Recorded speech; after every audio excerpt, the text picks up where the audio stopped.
Olá, irmãos, graça e paz para todos. Estamos de volta para mais uma meditação e a nossa meditação de hoje tem como tema quando Deus vê o nosso choro. O que Deus pode fazer quando Ele vê o nosso choro, hein? Será que você tem chorado diante de Deus, ali em oração, se derramado em lágrimas diante de Deus? Tem gente que não chora, né? Eu não gosto de chorar. Eu não choro não. Eu oro, mas olha só, chorar tem as suas vantagens, tem os seus benefícios, né? Então, igreja, nós gostaríamos então de meditar hoje, né, nesse tema muito importante, né? Porque hoje nós temos, com certeza, né, noção de que milhares, talvez milhões de pessoas têm se derramado diante de Deus em oração, chorando ali, pedindo que Deus mude tanta coisa na sua vida, né? Trazendo bênçãos, misericórdia, né? Então, para a gente meditar, nós vamos então ler na palavra de Deus, né? E o texto ele se encontra em 2 Reis, capítulo número 20, e nós vamos ler os 5 primeiros versículos. Então, mesmo com a sua Bíblia aí fechada, né? Então ouça o que diz a palavra de Deus. Naqueles dias, Ezequias adoeceu de uma enfermidade mortal.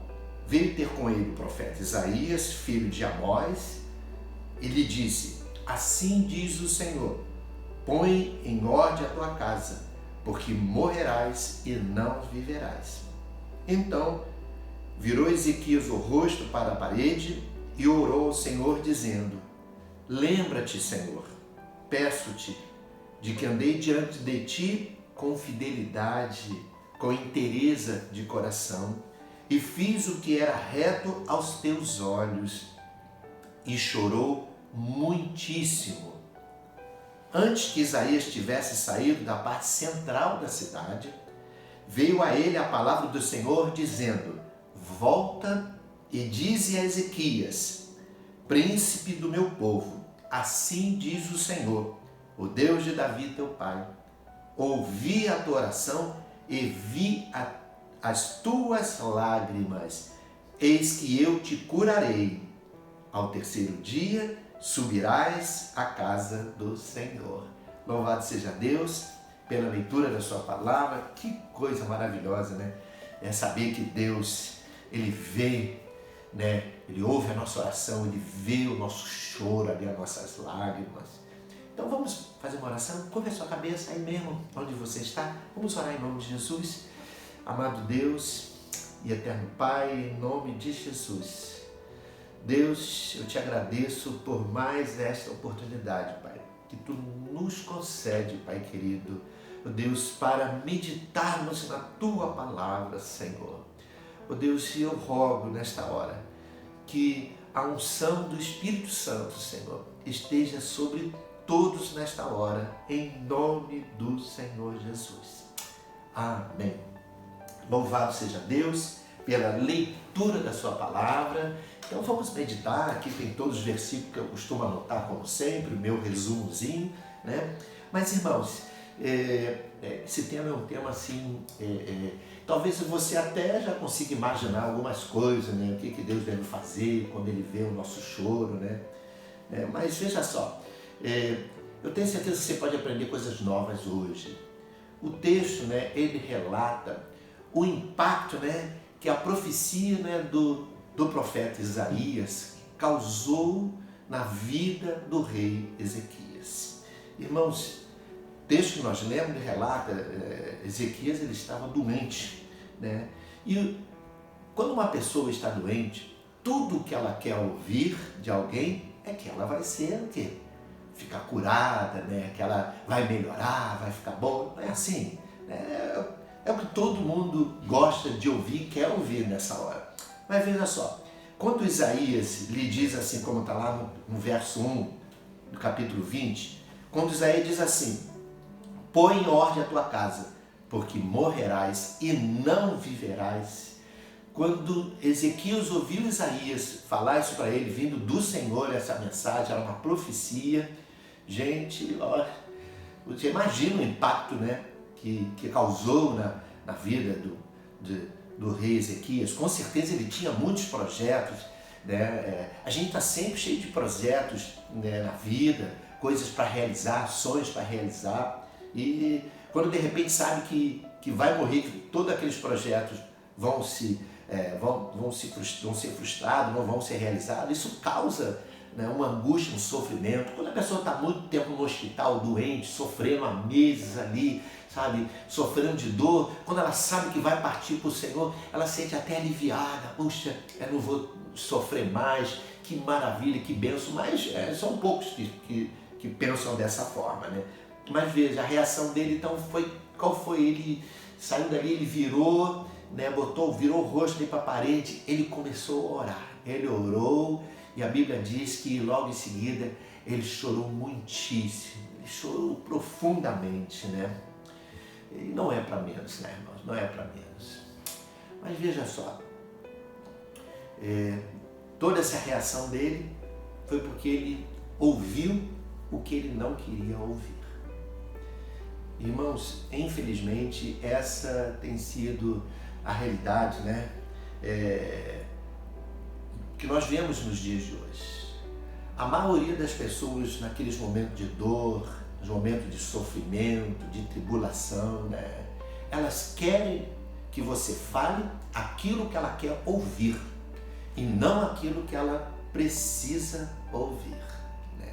Principalmente quando é uma mensagem vinda de Deus, né?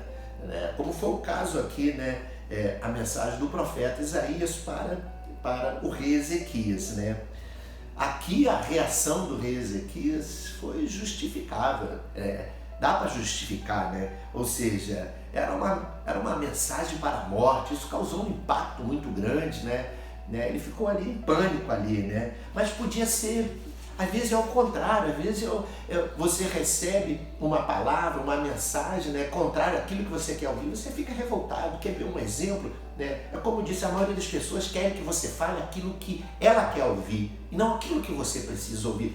Por exemplo, você vai se candidatar para um emprego, aí você manda um currículo e você fica cheio de esperança, não vou conseguir aquele emprego. Aí você vai e comenta com uma pessoa assim, muito próxima de você, né? Tu chega lá, puxa, mandei aquele currículo para aquela empresa, eles vão analisar o currículo, talvez amanhã eles liguem para mim, eu vou conseguir emprego.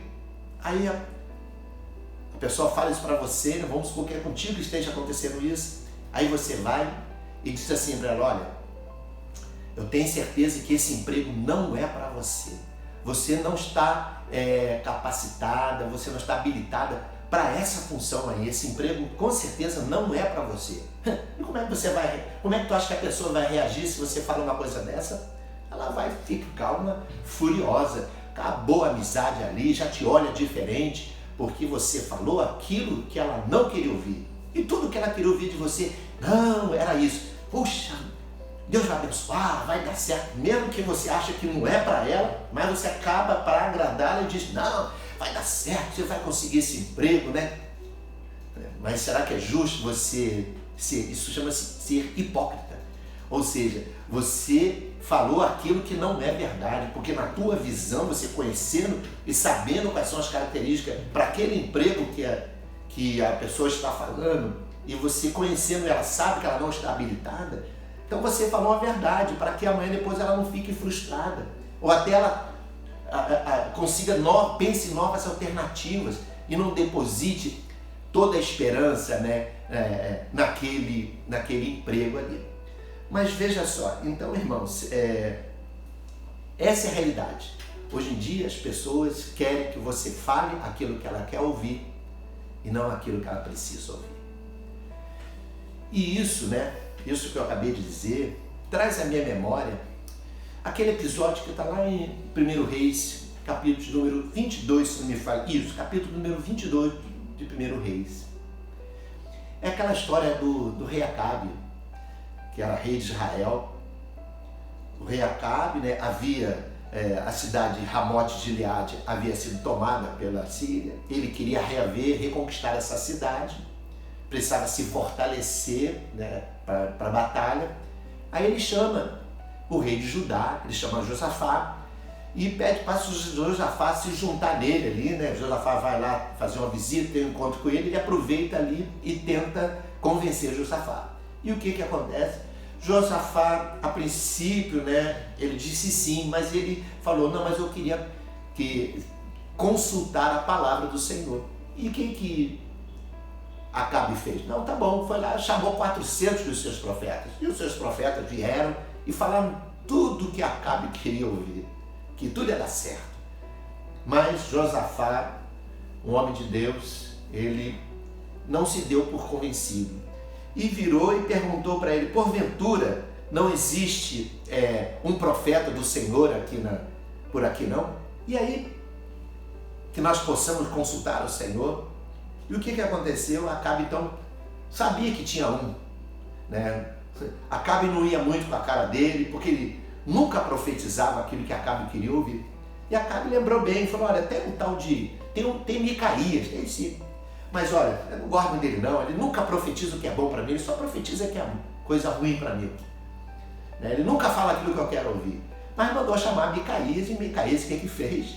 Ele acabou falando a verdade e Acabe ficou revoltado, indignado, né, com a postura dele. Né? E tá vendo, eu falei, Josafá, que ele não ia profetizar coisa boa, ele é assim, ele só fala o que é ruim para mim. Mas Micaías estava falando a verdade, estava falando aquilo que ele precisava ouvir, não aquilo que ele queria ouvir.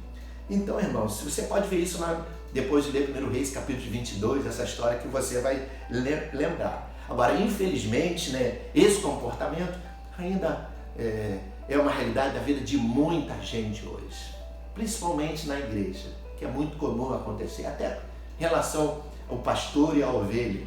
Quando o pastor fala aquilo que precisa ser dito e a ovelha vai contra, não gosta, né? Vai procurar outro pasto que ofereça, né, um alimento mais sólido, melhor, porque aquilo que o pastor falou eu não concordo não. Né? Ou seja, isso é uma realidade.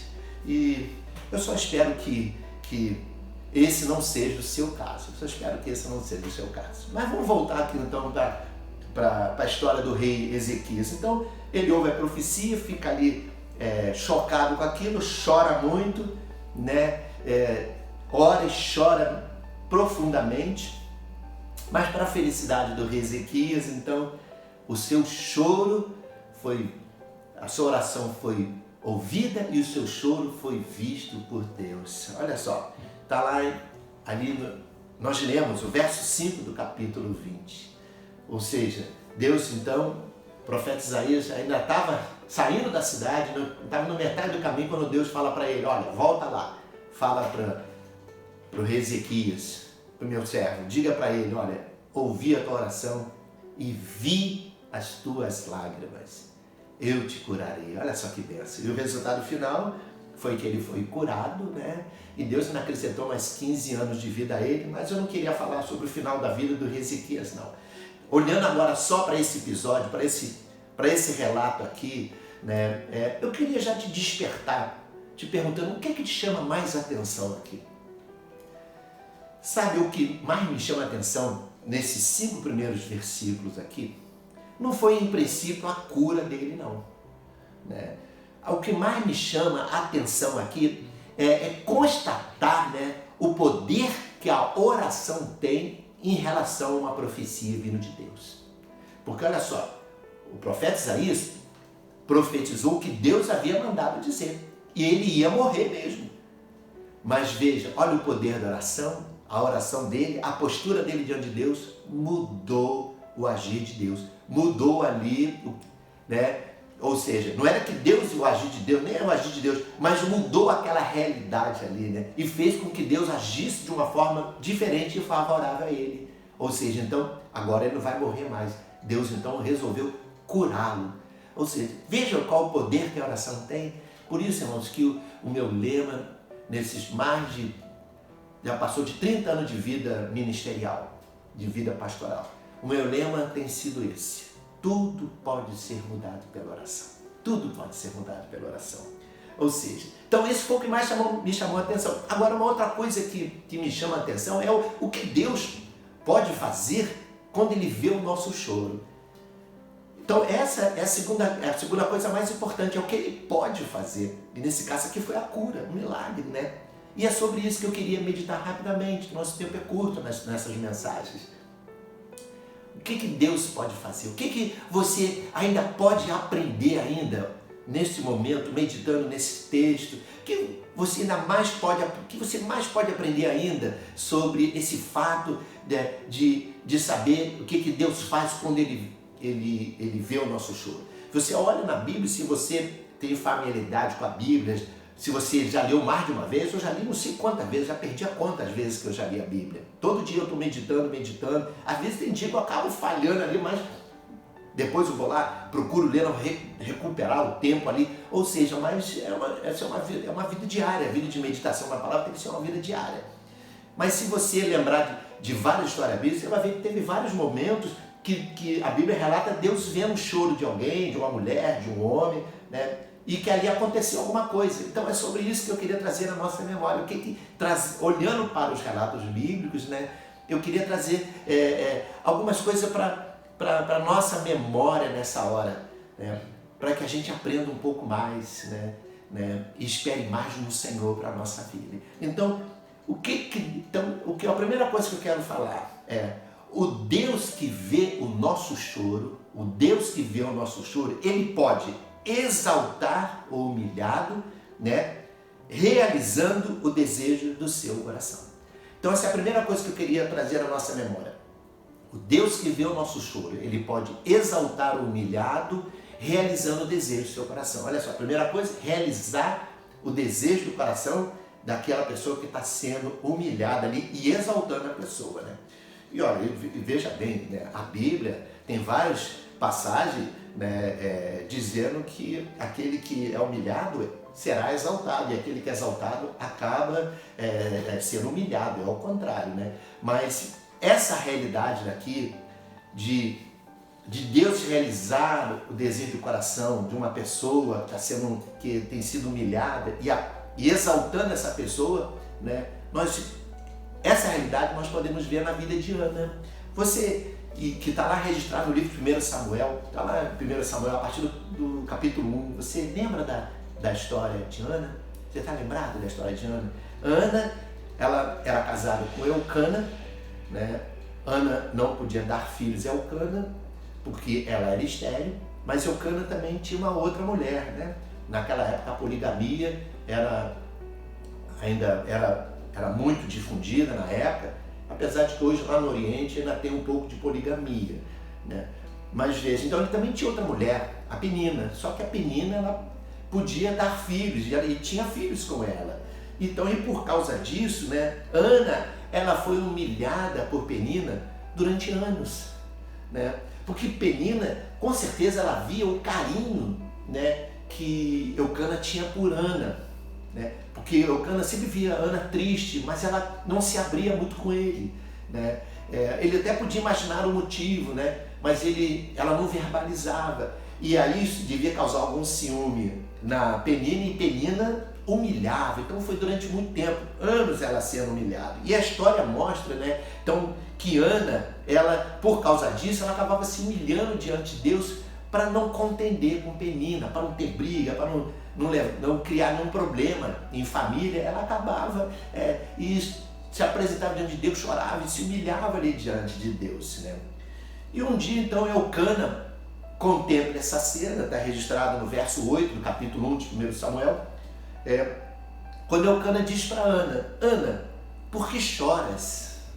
E nós vemos ali, né, pelo texto, que por mais que Eucana fizesse de tudo para ser um bom marido, dar o de melhor para ela, Ana não conseguia ser feliz. Porque Ana tinha um desejo, ela tinha um sonho, né, que só Deus podia realizar aquilo, que era ser mãe. Esse era o desejo dela. E veja bem, e certa vez, né, então, ela vai, a Bíblia relata que ela entrando no templo do Senhor. Então ali o que ela faz? Ela ora ao Senhor, ela abre o coração para Deus ali no sofrimento dela, naquela humilhação toda que ela vinha passando, né, no sofrimento dela, ela abre o coração para Deus, ela ora, e ali diz a Bíblia que ela chora, né, profundamente, ela chora tremendamente, ela se abre ali, se derrama diante do Senhor, né?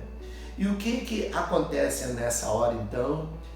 Veja, o texto ele dá-nos a entender que Deus viu aquela cena ali. Deus viu o choro, né? Deus viu ali, ouviu a oração dela, né? E viu o choro dela naquela hora ali. Então o que Deus faz? Deus usa ali o sacerdote ali, para o sacerdote dar uma palavra para ela ali, para que essa palavra animou o coração dela, né? Trouxe uma nova esperança de que Deus poderia fazer alguma coisa para mudar aquele cenário que ela vivia.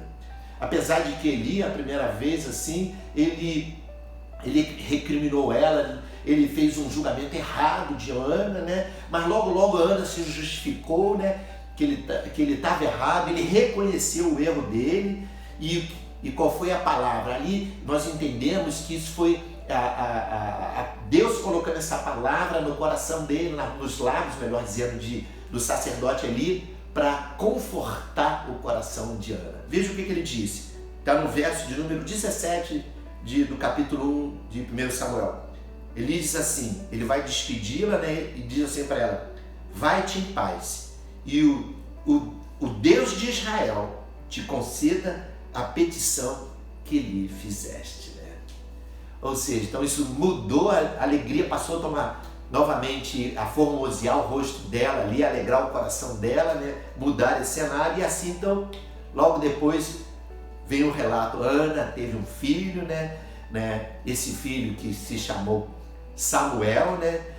Que foi um menino que passou a ser usado tremendamente por Deus, né? E Deus acabou usando ele como juiz, como sacerdote e como profeta também, né? Igreja, veja só, além de Deus conceder o desejo do coração de Ana, que chorou ali diante do Senhor, né, se derramou diante de Deus, né? Deus também exaltou Ana. Ela foi exaltada, né? Exatamente para confirmar o que diz a palavra, a promessa de Deus, que Deus, os humilhados serão exaltados, né? Não só quando é humilhado perante outras pessoas, mas quando você se humilha diante de Deus, quando você está sendo injustiçado, mas você não revida, não faz nada, mas se humilha dentro. Deus é o meu juiz, Ele vai julgar a minha causa. Ou seja, quando você se sente humilhado, então Deus te exalta. E nós vamos ver que a história mostra que Deus exaltou Ana perante a família, perante toda a sociedade, e o nome dela acabou entrando para a história. Ana, quando alguém falava de Samuel, você conhece, lembra, fala lá com Samuel, com o menino Samuel, o filho da Ana, filho de Ana. Então veja só, então ela foi exaltada, e ela mesmo, né? Ou seja, além dela estar para a história, o nome dela é pronunciado por milhões de pessoas há anos no mundo todo, né? Até hoje, né? E agora que nós estamos falando de Ana, né? Veja, ela mesma reconheceu, né, que Deus exalta. Ela falou isso, está no verso de número 8 do capítulo 2 de 1 Samuel. Ela disse assim, ela se colocando, né, na condição de necessitada, né, que ela necessitava muito do Senhor. Ela disse assim, exalta que Deus, né, exalta o necessitado para o fazer assentar entre os príncipes. Ou seja, ele saiu do monturo, não era nada, agora ele está numa posição privilegiada. Era o caso dela, do nada, de humilhada, desprezada, agora toda reconhecida por todas como uma mulher, né, que dedicou a sua vida para o filho, consagrou a vida do filho, entregou para Deus. Veja só como é que Deus exaltou, né? Esse foi um sinal que Deus exalta os humilhados, né, e satisfaz o desejo do coração dele. Tudo quando Deus vê um choro, quando você se derrama e chora diante de Deus ali em oração. Agora veja só, se o choro, se o teu choro, né, tem alguma semelhança, né, com o choro de Ana aqui, no sentido de estar sendo humilhado e tudo, pode ter certeza. Assim como Deus viu o choro de Ana, Ele também vê o teu choro. Assim como Ele exaltou, ela foi exaltada e Ele satisfez o desejo do coração dela, Ele também, da mesma forma, vai te exaltar e Ele vai satisfazer o desejo do teu coração. Se é que o teu choro tem alguma semelhança com o choro de Ana. Amém? A segunda coisa, então, que eu queria trazer para a nossa reflexão, ainda quando a gente fala, né, o que Deus pode fazer quando Ele vê o choro, não só satisfazer o desejo do coração, exaltando o humilhado, mas uma outra coisa que Deus também faz, então é o seguinte, quando Deus vê o nosso choro, o que Ele faz? Ele pode nos socorrer, né, quando nos sentimos totalmente desamparados. Ou seja, o Deus que vê o nosso choro, Ele pode nos socorrer nos momentos que nós sentimos totalmente desamparados. Há situações, né, que nós nos sentimos completamente só, totalmente desamparado. Não tem ajuda de ninguém. Essa realidade nós encontramos na Bíblia quando a gente olha para a vida de uma mulher chamada Agar e seu filho Ismael. Você pode meditar isso, está lá em Gênesis capítulo 21. Veja só, essa realidade pode ser vista na vida dessa mulher e do seu filho, né? Quando eles tiverem que deixar o convívio que eles tinham com Sara e Abraão. Agar era escrava de Sara, mulher de Abraão. E nós vamos ver que essa realidade você vê na vida dela. E tudo, né, tudo aconteceu quando ela foi obrigada a sair. Então veja só, segundo nos revela o livro de Gênesis, né, a vida de Agar, ela tomou uma projeção completamente diferente quando ela aceitou emprestar o seu corpo, né, para se coabitar com Abraão para dar um filho que Sara não podia dar a Abraão. Ou seja, então Sara obrigou ela como serva de Sara, obrigou que ela fosse até o seu marido e ali junto ele pudesse gerar um filho nela e ele ter um filho que era o que ele queria, era o sonho deles. Mas Sara, ela era estéril, avançada em idade, então ela não podia dar esse filho. E o que aconteceu? Agar foi então, coabitou ali com Abraão e desse relacionamento nasceu então Ismael. Mas logo depois, em seguida, o que Deus fez? Deus realizou um milagre na vida de Sara, né? E Sara então engravida, né? E dá o filho que Abraão tanto queria, fruto do relacionamento dele com ela, que foi Isaac. Mas, irmãos, após o nascimento de Isaac, nós observamos na palavra de Deus que o relacionamento entre Agar e Sara começou a mudar. E ficou insustentável esse relacionamento. Quando Agar pega ali, mais uma vez, né, Ismael caçoando, né, fazendo chacota, brincando ali, né, talvez até humilhando, né, ridicularizando Isaac. E ali ela fica revoltada, né? Qual é a mãe que não fica revoltada quando vê o seu filho sendo alvo de chacota, né? De sendo ridicularizado por outra pessoa? Nenhuma mãe gosta. Mas o que ela fez? Ela foi até Abraão e ali ela obrigou que Abraão se livrasse de Agar e de Ismael. Não, ele não vai ter participação, ele não vai ter participação na nossa herança, na nossa família, ela é mais cara, manda ela embora. E ali Abraão, com muito pesar, ele não queria fazer isso, mas ele acabou cedendo. Deus até falou o coração dele, confortou o coração de Abraão. E Abraão então despediu, mandou Agar com o menino ir embora. E nós vamos ver então que Agar e o menino deixam o convívio ali que tinham com Abraão e Sara, onde eles tinham tudo. E ali diz a Bíblia, né, que eles partem, né, sem destino nenhum, em direção ao deserto de Berseba, como está escrito em Gênesis 21:14. Eles partem sem destino nenhum, indo em direção ao deserto de Berseba, levando tão somente um pouco de pão e um odre com água. Esse odre, normalmente o reservatório era entre 3 e 5 litros, era o máximo que um odre podia levar.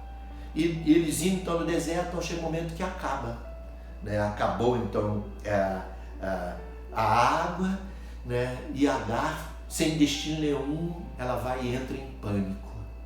E ali Agar, ela entra em pânico, então ela vendo que o filho ia morrer sem água, já não aguentava mais, não tinha água nenhuma, não tinha ninguém por perto, né, aquele sol escaldante, o que ela faz? Ela vai, então, ela chora, né, entra num momento de choro muito grande, ela se afasta do menino Ismael, quando vê o menino de longe, Ismael também começa a chorar, entra em desespero, um pânico, né, muito tremendo, é uma situação que ninguém gostaria de passar, né? Mas eu quero dizer, igreja, que louvado seja Deus, porque Deus, Ele vê e ouve o nosso choro. Veja só, e nesse momento, Deus, Ele vem para nos socorrer. No momento onde nós nos sentimos totalmente desamparados, é o momento que Deus vai, Ele entra para nos socorrer, né? E foi exatamente isso que aconteceu. Irmãos, glória a Deus. A Bíblia diz, está escrito em Gênesis 21:17, diz assim, que Deus, porém, ouviu a voz do menino, e o anjo de Deus chamou do céu a Agar e lhe disse: que tens, Agar? Não temas, porque Deus ouviu a voz do menino daí onde está. O Senhor lá no céu, irmãos, poxa, Ele nos vê, Ele viu você, Ele viu aquele menino chorando, viu Agar chorando. Com certeza, quando você chora e no teu momento se sentindo completamente só, Ele vê, Ele ouve. Como é maravilhoso a gente ter essa convicção, né? Ou seja, e a palavra que nos confirma isso. Então, que coisa mais linda. Mais à frente, no verso 19, né, o texto diz: abrindo-lhe Deus os olhos, viu ela um poço de água. Veja só, acabou o problema. Deus ali resolveu o problema dela. Então, igreja, não esqueça, né? Não sei se você chora diante de Deus, mas não esqueça daquilo que Jesus falou, está lá em Mateus 5, verso 4. Jesus disse que bem-aventurados os que choram, porque eles serão consolados. E de fato vale a pena se derramarem lágrimas perante o Senhor.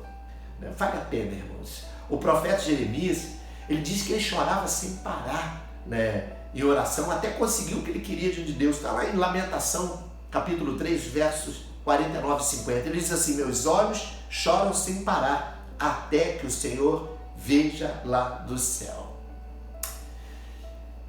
Quero te dizer nessa hora, meu irmão, minha irmã, se o teu choro tem alguma semelhança aqui com o choro de Agar, esse menino, né?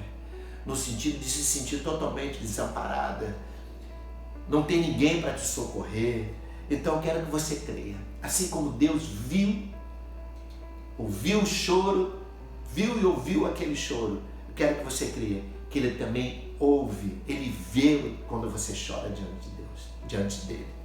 E assim como Ele socorreu Agar é aquele menino, Ele também vai te socorrer. Creia nisso. Então se derrama diante do Senhor, abra o teu coração, porque é Ele que vai mandar o recurso que você precisa.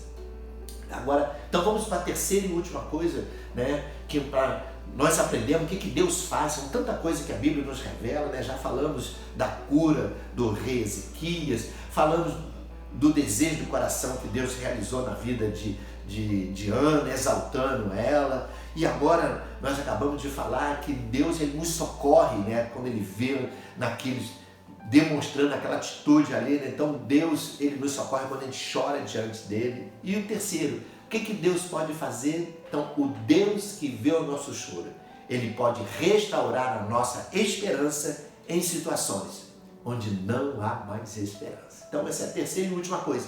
Ele restaura a esperança onde não há mais esperança. E terrível coisa, irmãos, é perder a esperança. Essa realidade de perder a esperança, né? A vida como se tivesse tirado do chão, acabou tudo.